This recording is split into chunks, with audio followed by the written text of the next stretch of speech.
Magandang umaga mga kapatid. Sa umaga po ito, magamat wala pa yung mga ibang kapatiran natin, tayo po yung magsisimula na. Bago po yung pandemic, alas 8 yung pagsamba natin. At halos dumarating po tayo sa oras, nagkaroon tayo ng virus. Pati yung pagdating natin na virus. So tayo po ay darating na sa ating pag-aaral po sa umaga po ito.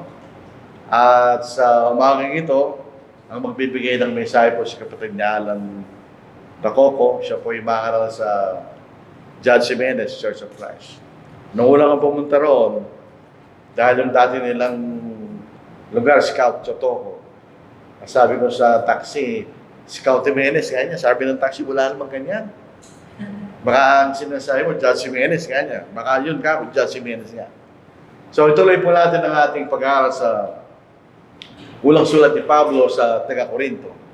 Itong chapter 5, ito yung pangalawang segment ng ng sulat.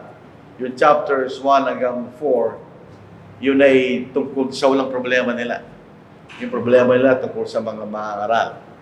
Na hindi sila, ibig sabihin, ng pagkakaroon ng problema, hindi dahil sa mali yung katotohanan. Hindi sila nanatili sa katotohanan lang. Sila ay nahaluan ng filosofiya ng mga tao. Kaya nagkaroon sila ng maling pananaw sa mga mangangaral. Dito po sa pangalawang segment, meron po silang pangalawang problema. Pasinin natin, yung iglesia sa Corinto, unti-unti silang umaalis sa katotohanan. Unti-unti silang umaalis dahil nahaluan sila ng filosofiya ng mga tao. O ito, maliwanag po sa unang bahagi. Binabanggit ni Apostle Paul yung karunungan ng tao kanya ay kamangmangan ng Diyos. So bakit pumapasok yung ganong klaseng kaisipan? Dahil nga nakaluan sila ng karunungan ng tao.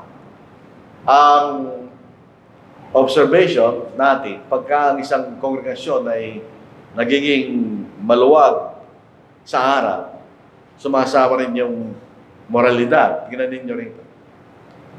Dito po sa sulat na ito, merong isang problema sa Corinto na po na nangyari.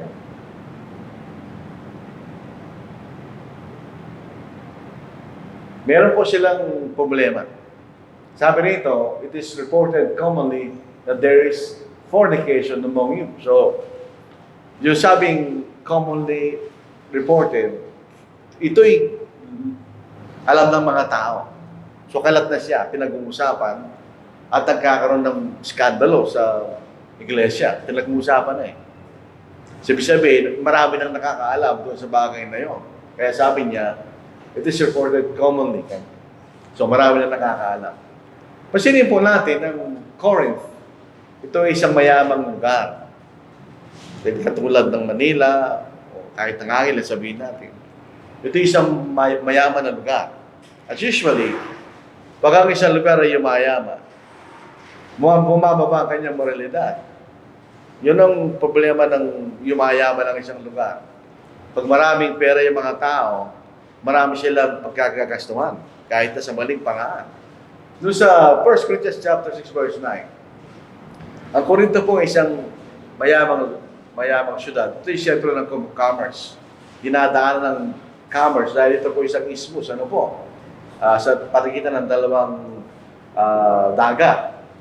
So dahil ito mayaman, ang fornication ay isang common practice sa mga tao. Katulad po sa Roman Empire, nung yung Mount Vesuvius pumutok, tapos natapunan yung isang syudad doon. Nung i-excavate nila yung syudad, it's very highly immoral. Maraming prostitute, etc. So ganun din po sa Corinth, dito sa verse 9 ng 1 Corinthians chapter 6. Do you not know that the unrighteous will not inherit the kingdom of God? Sino yung unrighteous? Yung hindi na mahalakad sa makatwiran. Do not be deceived, neither fornicators. Sa lahat po na listahan ng pagkakasala, number 1 palagi yan. Nor idolaters, nor adulterers. Ito po, dalawang ito. Sa ibang salin, wala na ito eh. Kasi kasali siya doon. Nor homosexuals, nor sodomites, nor thieves, nor covetous, nor drunkards, nor revilers, nor extortioners will inherit the kingdom of God. Sabi nito, and such were some of you. So yung mga taga-Korinto na naging mga Kristiyano, hindi sila accepted doon. Yun din ang paraan ng pamumuhay nila bago sila naging Kristiyano. Na nagpapakita sa atin, common lang yung mga bagay na yan sa Corinth. Kasama na po yung tinatawag na fornication. Pero ang problema dito, yung fornication, widespread, ano po. Pero itong pangyayari po rito, ibang klase. Itong klaseng fornication na ito, hindi man nakikita sa mga hindi. So, totoo, yung fornication usually sa mga lugar katulad ng Corinth, yung mga prostitution, etc. Pero ito, ibang klase itong fornication na ito. Bakit? Kasi ang makikita natin, yung tao involved, yung kapatid na lalaki, nag-aari siya sa asawa ng kanyang ama. So itong klaseng fornication dito, ito yung unusual kahit sa mga Gentiles. Sipin natin yun, ha? Itong bagay na ito ay unusual sa mga Gentiles. Pero hindi ginagawa ng paraan ng iglesia sa Corinth. Isang kasalanan na kahit sa mga hindi Kristiyano hindi nakikita, ay nakikita sa mga Kristiyano. Yung salitang fornication, galing po sa taga fornia, dito nanggaling sa salitang yan, di ba? Ang ibig sabihin, illicit sexual intercourse. Ito po yung relasyong sexual na hindi nararapat. Sa lahat po ang sexual desire ay nilagay ng Diyos sa tao. For the purpose, number one, para dumami tao. Pangalawa, within marriage. Kasi human nature, alam ng Diyos yun, pag nalaman na ng tao yung bagay na yan, hahanapin niya. Kaya nga ito nilagay niya ng proper context. Ito sa loob po ng pag-aasawa kanya. So doon lang natin pwedeng gawin niya. Sa 1 Corinthians chapter 7, alam din po ng Diyos na yung sexual desire sa tao, kailangan siyang ayusin. Kailangan ilagay sa tamang lugar. Sa 1 Corinthians chapter 7, magsimula tayo sa verse 1 hanggang verse 5, ngayon, tungkol sa mga bagay na sinulat ninyo, mabuti para sa isang lalaki ay huwag umipo sa babae kanya. Subalit dahil sa mga nangyayaring pagkikiyapid, so widespread nga yun sa Corinth, pati sa mga mahali sa mga Kristiyano. Ang bawat lalaki magkaroon ng kanyang sariling asawa, dito ang binary sa influence. Sa Old Testament, yung pong pagkakaroon ng maraming asawa, hindi bawal. Hindi bawal yan. Kaya nga si Jacob, marami siyang asawa. Si Solomon, si David, pinapayagan ng Diyos under the Old Testament, pero hindi ka pwede mag-asawa ng isang babaeng may asawa. Bawal yun. Pero sa pagkakataon sa Bagong Tipan, wala tayong mababasa ang bawal yun. Word for word, wala tayong mababasa. Wala tayong mababasa ang do not commit polygamy. Pero by necessary inference, ito na yun. Basahin po natin. Subalit dahil sa mga nangyaring pagkikapit, ang bawat lalaki ay magkaroon ng kanyang sariling asawa. Isa lang, di ba? Kung pinapayagan pa rin yung maraming asawa, sasabihin niya ang lalaki magkakaroon ng maraming asawa. Kanya, hindi. Isa lang, karoon ng asawa kanya. Ngayon din yung babae. At bawat babae magkaroon ng kanyang sariling asawa, isa rin. So bumabalik yung dating ayusan ng Diyos. Doon sa Genesis chapter 2 ng lalaki, iiwan ang kanyang amatina at makikipisan sa kanyang asawa kanya. One man, one woman. Yan ang kagustuhan ng Diyos. Dapat ibigay ng lalaki, pansinin niyo yung salitang yun, ha? Dapat. Hindi siya opsyon. Dapat. Yan. Dapat ibigay ng lalaki sa asawa ang karapatan nito. Ngayon din naman ng babae sa kanyang asawa. Anong karapatan pinag-uusapan dito? Ang relasyong sexual ang pinag-uusapan. Sapagkat ang babae walang karapatan sa kanyang katawan. So, ibig sabihin, pag nag-asawa ka, yung katawan mo sa asawa mo. Yun ang ibig sabihin. No? And vice versa. At ngayon din ang lalaki, walang karapatan sa kanyang sariling katawan, kundi ang asawa kanya. Huwag pagkaitan lang ang isa't isa, maliban kung pagkasunduan ng ilang panahon, upang mayoko lang mga sarili sa pananalangin, at pagkatapos ay muli kayo magsama, baka kayo tuksin ni Satanas dahil sa kakulangan ng pagpupigil sa sarili. Ano ang hindi natin mababasa doon? Meron tayong hindi mababasa doon. Ang mababasa natin doon yung edad. Walang sinasabi sa edad. Sabihin, walang katapsan niya kung gusto ng dalawang mag-asawa. Walang sinasabi kung matanda ka na, bawal yan. Walang sinasabi ka no. So ito ay isang continuous relationship sa loob ng pag-aasawa hanggat hindi na nyo kaya. Yung sinasabi ng talata. So pagka hindi po ito sa loob ng context ng pag-aasawa, kasalanan yan. Kaya yun ang tinatawag ng fornication na sinasabi na namumula sa lahat ng mga mababasa nating pagkakasala sa wala salata. So, ang probabilidad dito, yung tatay, siyempre may edad na yan. Nag-asawa siya ng isang mas batang babae na kasing edad marahil ng kanyang anak na lalaki. Yun siguro yung sitwasyon na yan. Ngayon, ito pong klaseng kasalanan na ito ay karumal-dumal dahil ito ay nilalabag niya yung tinatawag natin kalinisan ng relasyong sexual. Ano po?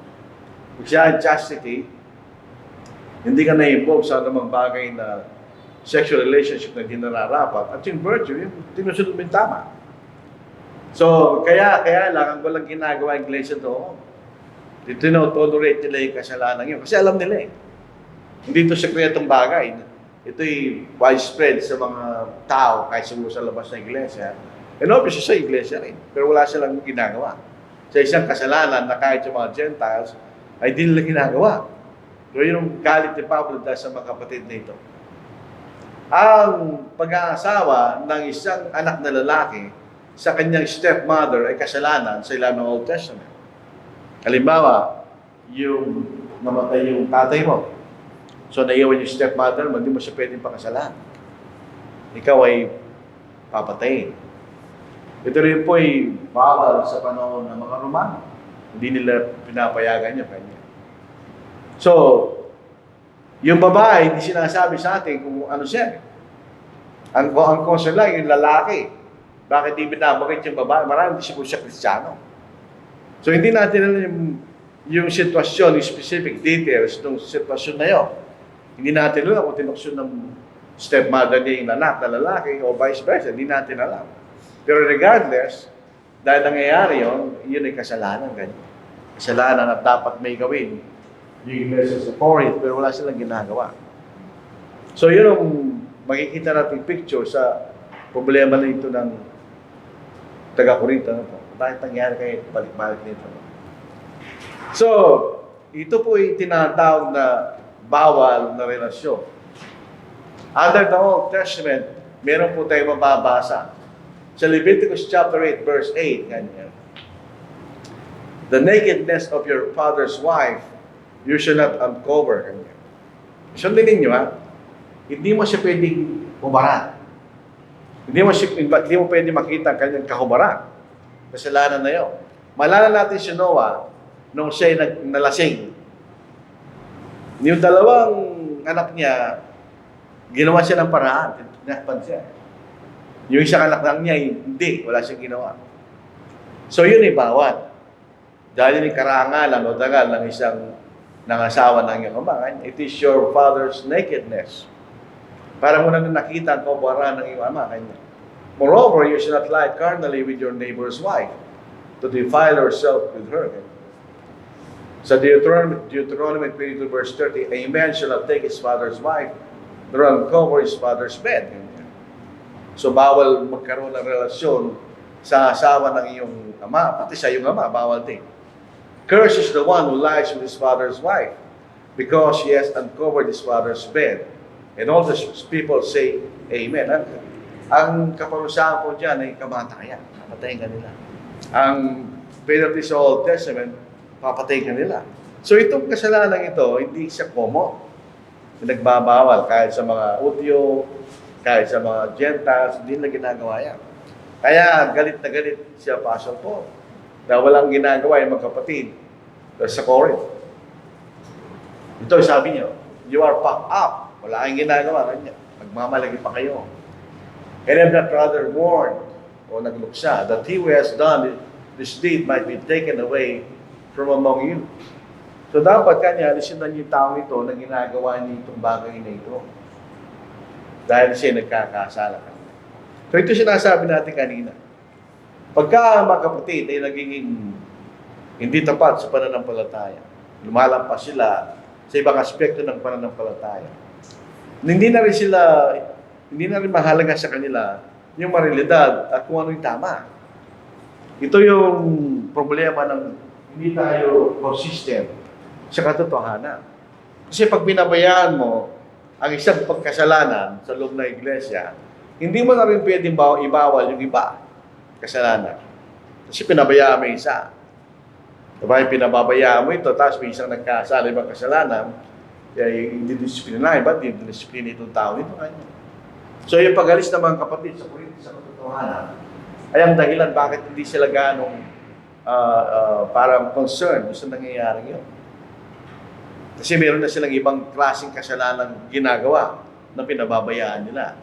So hindi na nila pwedeng pagmawaan itong bagay na ito. So sinasabi, rather mourn. Kung babalik tayo sa Matthew chapter 5 verse 4, sinasabi yung blessed are those who mourn kanya. Hindi pinag-uusapan ito yung namatayan.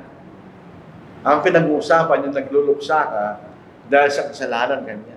Ika'y nalulungkot dahil may mga pagkakasala sa paligid mo. Blessed are those who mourn kanya. So itong nagkakasalang ito, ang nararapat gawin, aalisin na siya. Dahil ang patunayan na Kasi pinag-uusapan ng maraming tao at siya miyembro sa Corinth, kilala siya, alam ang kapatid doon. So kailangan na siyang alisin kanya sa gitna ninyo. May dahilan bakit kailangan gawin yun. Number one, siya nagkakasala. At nakikita natin mamaya, delikado yun. Pag pinabayaan natin ng isang unang kasalanan sa lupo ng iglesia. Tingnan sabi ni Pablo, in the name of our Lord Jesus Christ. Alam po natin ang ibig sabihin niya. Hindi yung pangalan literally, kundi yung authority ng ating Panginoon. When you are gathered together, so bilang isang kongregasyon, along with my spirit, dahil alam na ni Pablo kung ano yung totoo, with the power of our Lord Jesus Christ, deliver such a one to Satan for the destruction of the flesh, that the spirit may be saved in the day of the Lord Jesus. Pag tinitignan natin yung pangusap na yan, ano papatayin natin yung tao? Papatayin nila yung tao. Destruction of the flesh, yan. So, ako yung kabataan pa sa pananampalataya, hindi ko naintindihan yung sinasabi nila. Anong ibig sabihin, destruction of the flesh? Para yung kanyang espiritu kanya baligtas sa araw ng Panginoon. So, ito yung magandang tingnan po natin. Si Pablo po ay apostol ng Panginoon. So, he represents Christ, ang katotohanan ng ating Panginoon. So, anumang bagay na gagawin natin, dapat it should be done in the authority and behalf of the Lord Jesus. So, ito'y dapat nilang gawin. Sabi ni Pablo, ito'y autoridad ng Panginoon, dapat yung gawin. Na hindi niya pinababayaan ito sa gitna ninyo na sinasabi ni Apostle Paul. Di ba? When you are gathered together, ito isang local, ito po yung desisyon ng isang local church. So, ito'y church discipline. Hindi ito kagagawa ng isang tao lang na mag-decide para sa church. Ito'y isang congregational decision sa loob ng kongregasyon. So, kinakailangan natin gawin yun. Ito ay sinasabi ng ating Panginoon. Pag ginawa natin yun, sumasakay sa atin ng Panginoon. Yun ang sinasabi sa Matthew chapter 28, verse 20. Pag ginagawa natin ng isang kalooban ng Panginoon, siya'y sumasa atin. Ganyan. So, pag ginawa nila yan, na nararapat nilang gawin, kasama nila ang ating Panginoon. Kasama rin nila si Apostle Paul. Dahil alam na niya ang katotohanan, na siyempre, ito'y pinahig sa kanyang Espiritu Santo, inspired by the Holy Spirit. So, yan din dapat nilang gawin pag sila yung nagkakatipon. Dapat alisin na nila sa gitna nila yung kapatid na yun na nagkakaroon ng pagkakasala. Ito po ang deliver such a one to Satan for the destruction of the flesh. Ang ibig sabihin ng destruction of the flesh, hindi siya papatayin.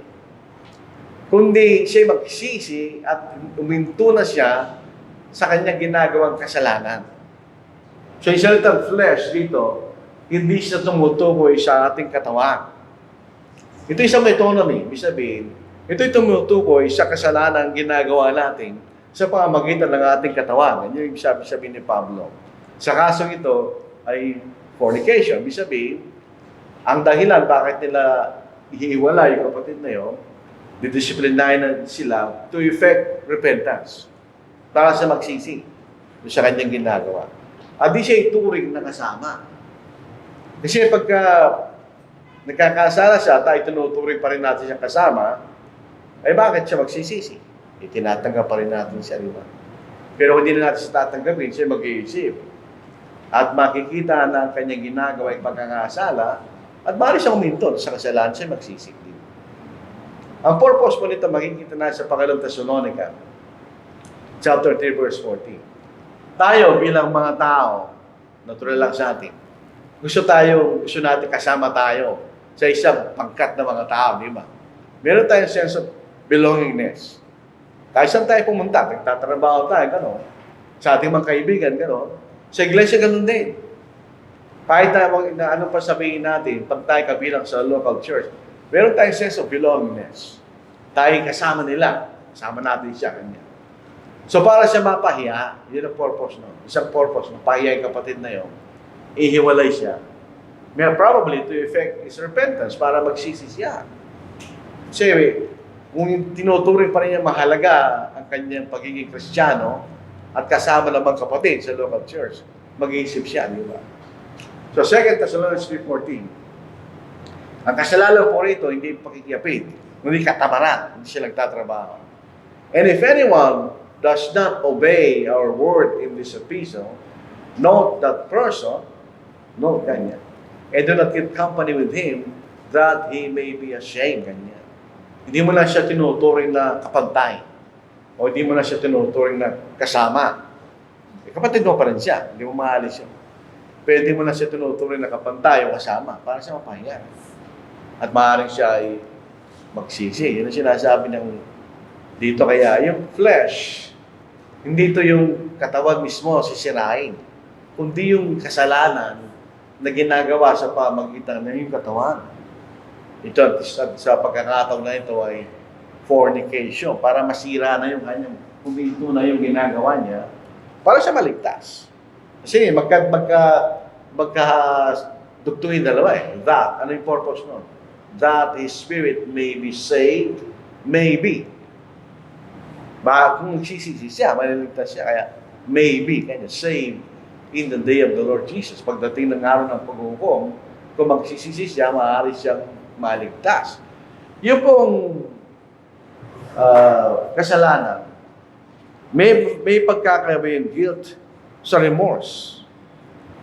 Maaaring tatanggapin mo kayo nagkamali, pero hindi ka nalulungkot. You have no remorse. Kaya tinatanggap mo na nagkamali ka, pero walang remorse. Hindi ka nalulungkot sa ginawa mong pagkakasala. Sa 2 Corinthians chapter 7, sa verse 10, ganyan. Actually, itong kapatid na ito, nagsisi siya. Nagsisi siya doon sa kasalanan niya. Sa pangalang kabanata na 2 Corinthians, sabi ni Pablo, tanggapin niya siya kanya. Para baka siya masyadong lumungkot kanya sa kanyang pagkakasapat na kanya yung kaparusahan niya kanya. Na siya iniwalay. Kailangan niya siya tanggapin muli kanya. Dito sa verse, 2 Corinthians chapter 7, verse 9 hanggang verse 10. Ngayon ako'y nagagalak, hindi sapagkat kayo nalungkot, kanya. Kundi sapagkat kayo nalungkot tungkol sa pagsisisi, sapagkat kayo pinalumbay ng naayon sa Diyos, upang tayo magdusa ng kalugihan sa pamagitan namin.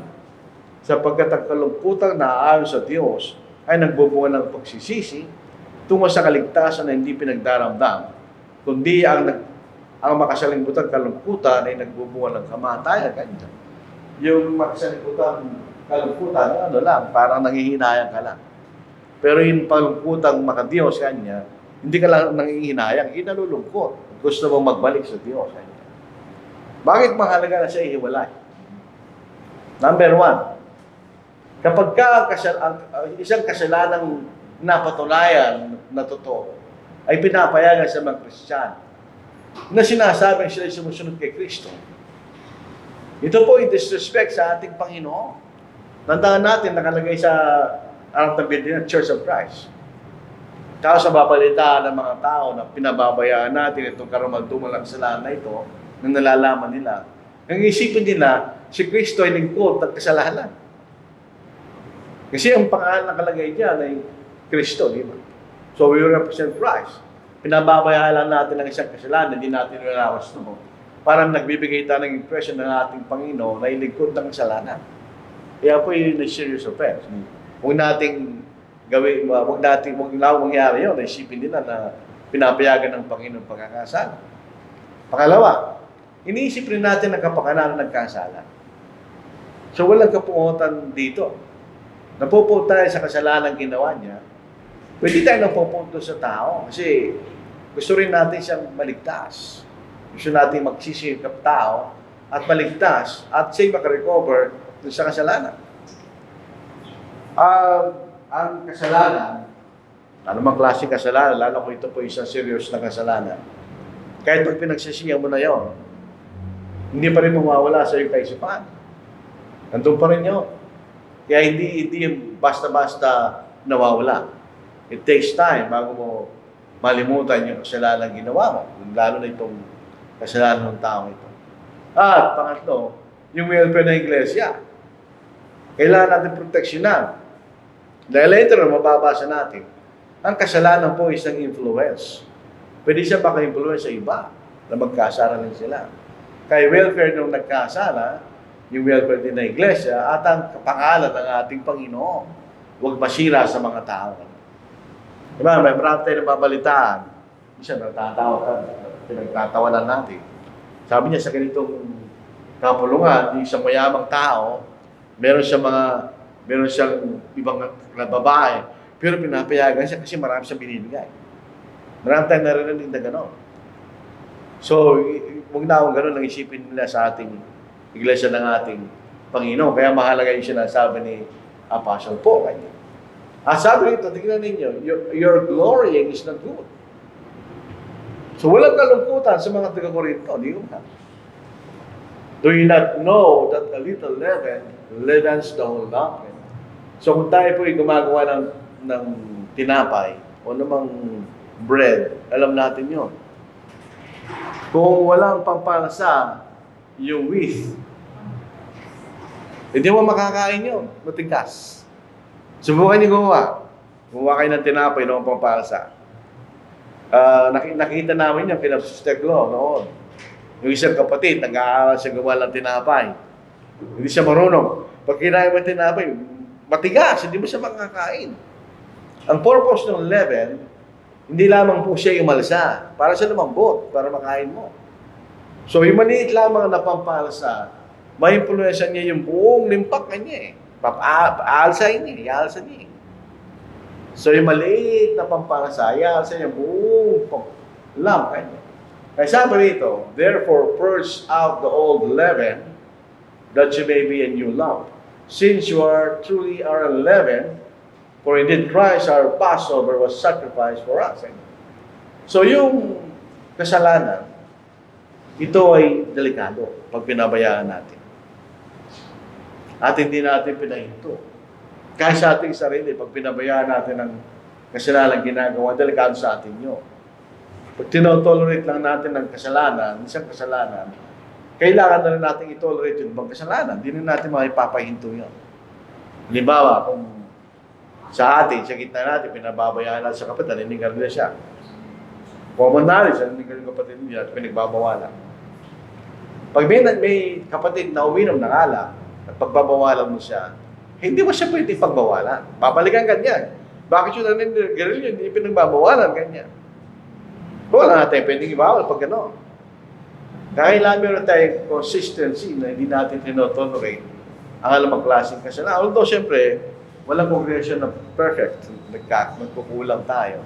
Pero generally speaking, hindi natin dapat itolerate. Nasabi ni Pablo, the new leaven. Ang ibig sabihin, free from sin's influence. Kaya unleavened. Kaya nga po yung ginagamit na sa Lord's Supper ay unleavened bread. Hindi coincidence na yung first Passover o yung unang Lord's Supper ay ginawa doon sa Passover. Hindi siya coincidence. Kung titignan niyo yung Passover, mamaya makikita natin, Yung salitang Passover, yun ang ibig sabihin nun, nilampasan. Passed over. Yung pinakahuling plague na ginawa ng Diyos laban sa Egypt, yung kamatayan lahat ng panganay. Yung mga Hudyo, nakatira rin sila sa Egypt, meron silang panganay. So, paano ma-differentiate ng angel of destruction yung panganay ng mga Hudyo? So, yun ang origin ng Passover. Sila'y nag-aalay ng isang sakdal na lamb, walang kapintasan kanya. Tapos yung dugo niya, pinahid doon sa ng pinto, amba. Bilang sign na ito'y bahay ng isang Hudyo at yung anghel ng destruction ay lalampasan siya. Hindi papatay yung pangalan ito. Pangalan ng mga tao, pangalan ng mga hayop. Kaya tinawag ng Passover. Ang problema, sa Tagalog, hindi siya Passover. Ang sinanin nila ay Paskuwa kanya. Ito po ay hindi Pasko. Ang salitang Passover sa salitang Grego ay Paska. So dahil hindi nila masalin, nilampasan, di siguro pang pakinggan, tinransliterate lang nila na Paskuwa ka. Tingnan yung Tagalog, Paskuwa na galat. Paskuwa ay nakalagay. Maaari doon na nagkaya salitang Pasko. Si Kristo po ang ating kasalukuyang Passover. Dahil siya'y walang pagkakasala, wala siya'y sakdal, wala siyang kapintasan, wala siyang kasalanan. Kaya nga yung tinapay na ginagamit natin to represent si Kristo ay walang leaven dahil wala siyang kasalanan. Siya'y dalisay na ahin, katulad ng Passover lamb na iniyahin sa Old Testament. So hindi sila pwede mag-ahin ng may kapintasan. Kailangan perfecto yung kanilang ahin sa Passover. So bagong leaven kanya, malaya sa impluensya ng kasalanan. Yun yung sinasabi ni Apostle Paul sa talatang yan. So sabi rito, therefore let us keep the feast, not with old leaven, not with the leaven of malice and wickedness, but with the leavened bread of sincerity and truth. Yung ito yung sinasabi natin kanina. Meron siyang dugo sa amba, tingnan niyo. Pag dumating ng destruction na papatay, lalampasan niya yun. Hindi mamamatay yung panganay doon sa bahay na yun.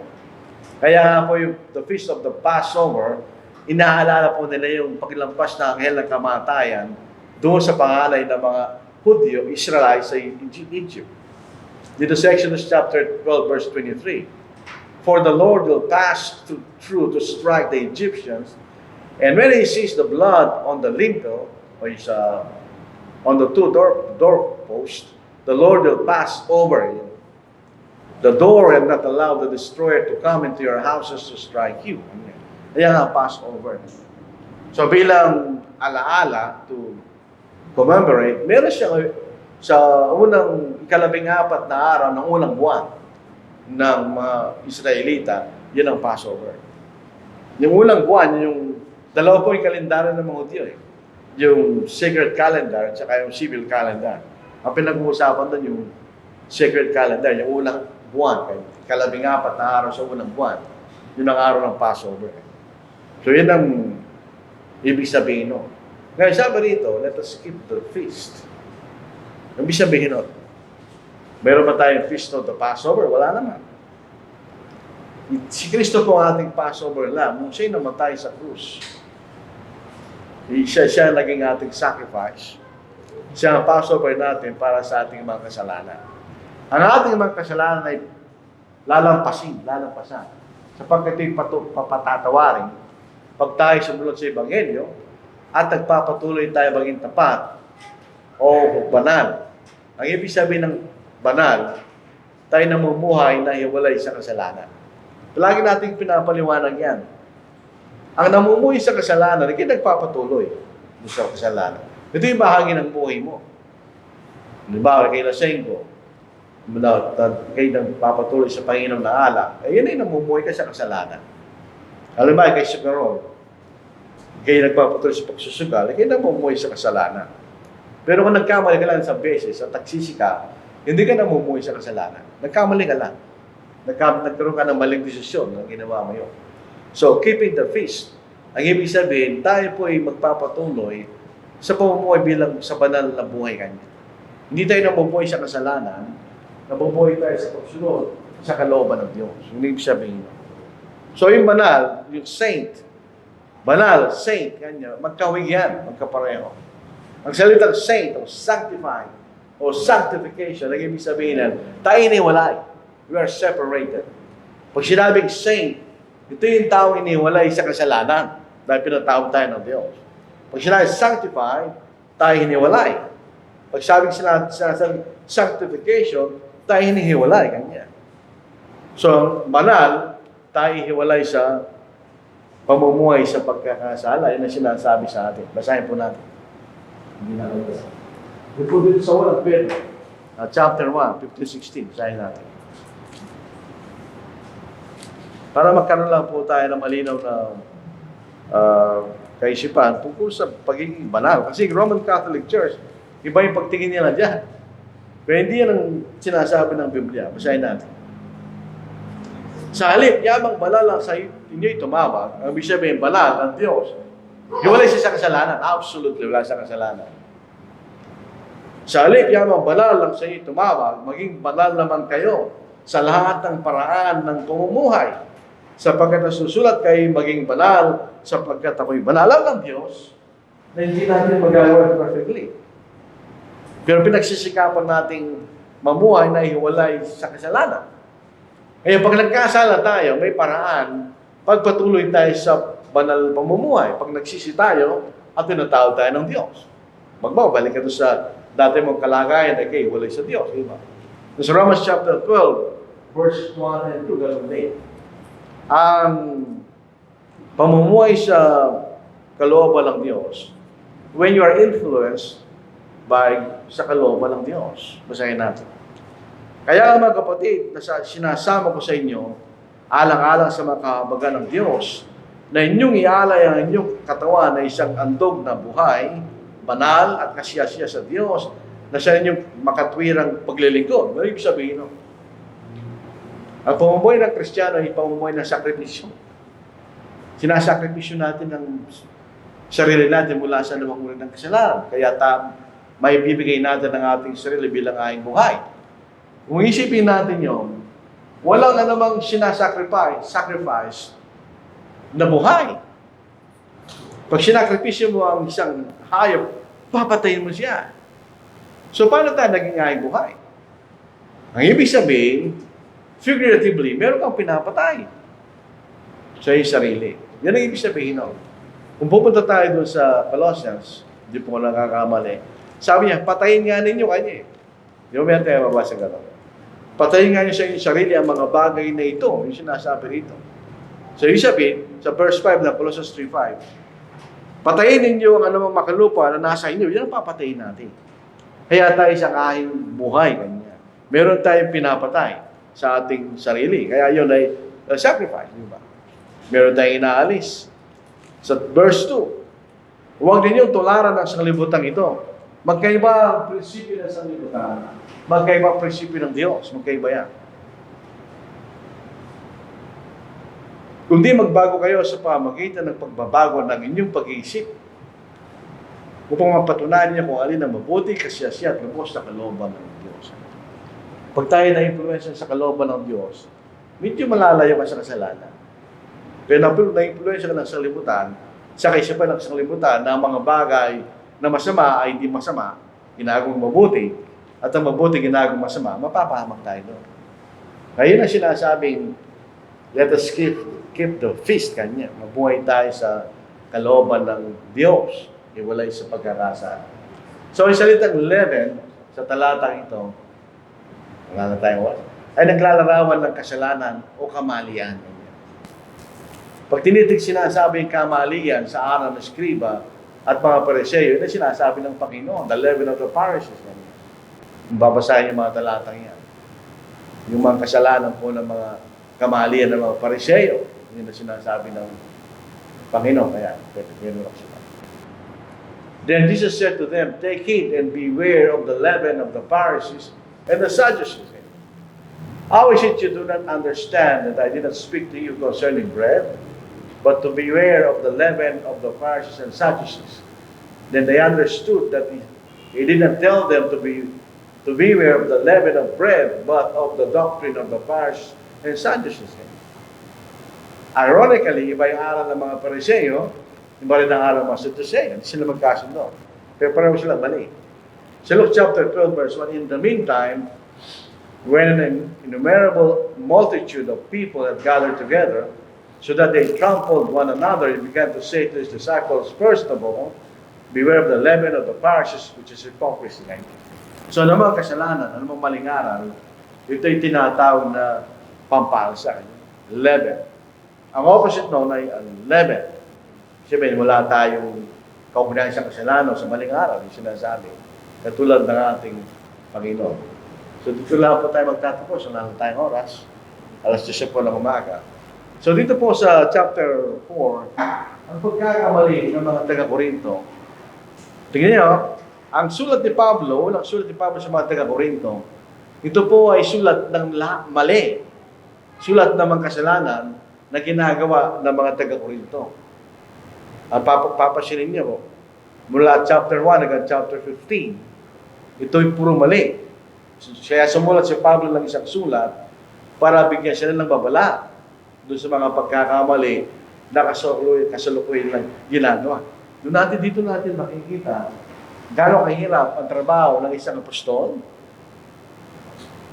at gano'ng kahirap ang trabaho ng isang mangaral. Kasi hindi lang basta-basta ka nagtuturo. Yung mga bagay na yan ang trabaho ng mga mangaral sa kasalukuyang panahon. Kung merong mali, kailangan ayusin. Sa pamagitan sa pamagitan ng pagtuturo, pag hindi nakuha sa pagtuturo, sa pamagitan ng disiplina na ginagawa pa ng church. Dito po sa Titus bilang panghuli. Di maniwalag ang pinagbili ni Pablo kay Titus kung anong trabaho niya.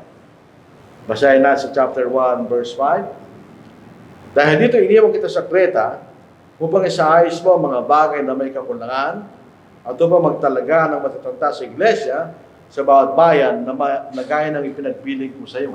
Tingnan niyo mo yung salita kanya. Isaayos mo mga bagay na may kakulangan. So yun ang ginawa niya ng Apostle po. Yan ang dapat gawin ng mga ngaral. Isaayos natin ang mga bagay na may kakulangan.